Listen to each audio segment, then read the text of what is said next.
dear compatriots, it is my unique honor to address you on this day. This is the third anniversary of our nation's independence, both as the president of our dear country and simply as a fellow Nigerian. On this solemn yet hopeful day, let us commend our founding fathers and mothers. Without them, there would have been no modern Nigeria.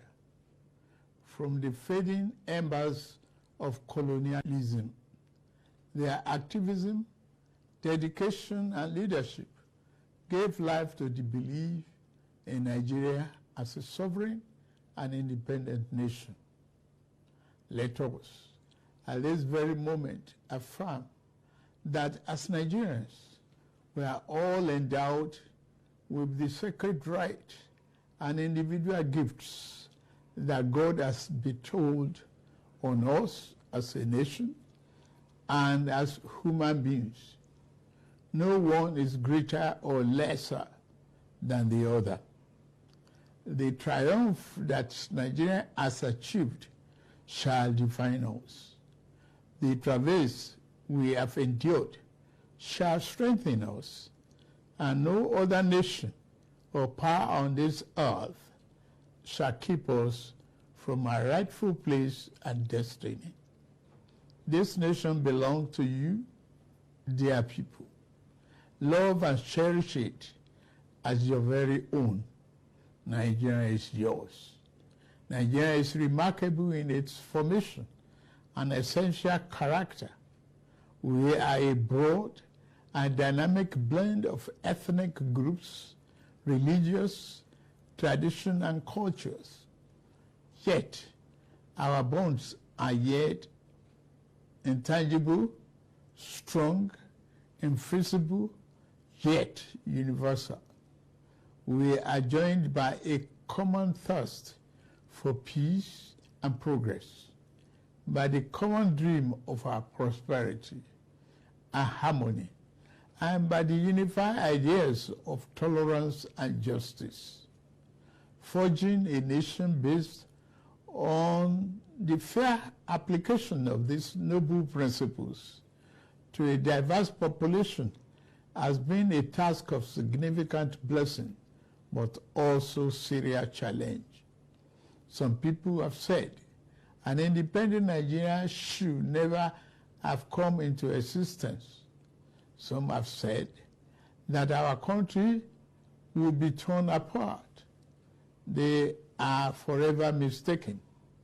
Here, our nation stands, and here we shall remain. This year, we passed a significant milestone in our journey to a better Nigeria by democratically electing a seventh consecutive civilian government. Nigeria has proven that commitment to democracy and the rule of law remains our guiding light.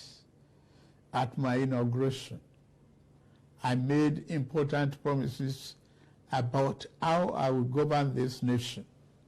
Among those promises were pledges to reshape and modernize our economy and to secure the lives, liberty, and property of the people. I said that bold reforms were necessary to place our nation on the path of prosperity and growth. On that occasion, I announced the end of the fuel subsidy. I am attuned to the hardships that have come. I have a heart that feels and eyes that see. I wish to explain to you why we must endure this trying moment. Those who sought to perpetuate the fuel subsidy and broken foreign exchange policies are people who will build their family mansion in the middle of a swamp. I am different. I'm not a man to erect our national home on a foundation of mud. To endure, our home must be constructed on safe and pleasant ground. Reform may be painful, but it is what greatness and the future require. We now carry the cost of reaching a future Nigeria where the abundance and fruit of the nation are fairly shared among all, not hoarded by a select and greedy few. A Nigeria where hunger, poverty, and hardship are pushed into the shadows and ever-fading past. There is no joy in seeing the people of this nation shoulder burdens that should have been shared years ago. I wish today's difficulties did not exist, but we must endure if we have to reach the good side of our future. My government is doing all that it can do to ease the load. The economy directs physical and monetary policy to fight inflation, encourage production, ensure the security of lives and property, and lend more support to the poor and the vulnerable. Based on stakeholders, we are introducing a provisional wage award increment to enhance the federal minimum wage without causing undue inflation. For the next 6 months, the average low-grade worker shall receive an additional 25,000 naira per month. To ensure better grassroots development, we set up an infrastructure support fund for states to invest in critical areas. States have already received funds to provide relief packages against the impact of rising food and other prices. Making the economy more robust by lowering transport costs shall be key. In this regard, we have opened a new chapter in public transportation through the development of cheaper, safer, compressed natural gas, CNG, buses across the nation. These buses will operate at a fraction of current fuel prices, positively affecting transport fare. The new CNG conversion kits will start coming in very soon, as all hands are on deck to fast-track the usual lengthy procurement process. We are also setting up training facilities and workshops across the nation to train and provide new opportunities for the transport operators and entrepreneurs. This is a groundbreaking moment where, as a nation, we embrace more efficient means to power our economy. In making this change, we also make history. I pledged a thorough house cleaning of the den of malvisions the CBN has become. That house cleaning is well underway. A new leadership for the central bank has been constituted. Also, the special investigator will soon present its findings on the past lapses and how to prevent similar recurrences. Henceforth, monetary policy shall be for the benefit of all and not the exclusive province of the powerful and wealthy. Wise tax policy is essential for the economic fairness and development. I have inaugurated a committee on tax reform to improve the efficiency of tax administration in the country and address fiscal policies that are unfair or hinder the business environment and slow our growth. To boost employment and urban incomes, we are providing investment funding for enterprises with greater potential. Similarly, We are increasing investment in micro, small, and medium-sized enterprises. Commencing this month, the social safety net is being extended through the expansion of the cash transfer programs to an additional 15 million vulnerable households.